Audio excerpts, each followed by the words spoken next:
नमस्कार, मी मिलिंद विजय खानविलकर दापोलून आलो आहे आणि आमची टीम आहे इथे आणि आम्ही आज 21 किलोमीटर पारगड हेडीज रन करणार आहोत. आणि बऱ्याच दिवसांनी म्हणजे पहिल्यांदाच हा गड बघायचा या निमित्ताने योग आला आणि अल्ट्राला आणि एलिव्हेशन आणि चढ बघून खूप धमाल येणार आहे. वातावरण फार छान आहे आणि असा मॅरेथॉनचा फायदा असा असतो की येताना आम्ही एकटे असतो आणि जाताना आमच्यासोबत 8 जण असतात. तर आमच्यासोबत आलेले आहेत आमचे बेळगावचे आजच झालेले मित्र. आता मी त्यांना माईक देतो. नमस्कार, मी उत्कर्ष देसाई. मी आणि माझा मित्र असंच मॅरेथॉन वगैरे पळत असतो, रनिंग वगैरे. आणि असंच आम्हाला सहज व्हिडिओ मिळाला पारगडचा, हिल मॅरेथॉन. क्लायमेट बघितलं व्हिडिओमध्ये वगैरे, मस्त वाटलं, म्हटलं यायचं इथं. आता आज आलो आहे, मस्त आहे क्लायमेट इथं.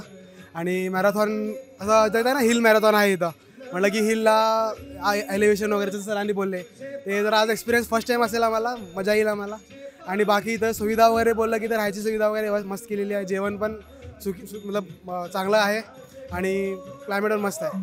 थँक्यू. आणि सगळ्यात महत्त्वाची गोष्ट म्हणजे आम्ही बऱ्याच वेळा मॅरेथॉन करत असतो पण तिथे अशी हिंदी गाणी आणि धांगडधिंगा चालू असतो. पण कालपासून इथे आम्ही बघतोय फार अभंग आणि कीर्तन अशी गाणी चालू आहेत. त्यामुळे एक धार्मिक वातावरण वाटतंय. त्यामुळे आपलं गडाचं पावित्र्य राखलं जातं, याच्याबद्दल आम्हाला अभिमान आहे. धन्यवाद.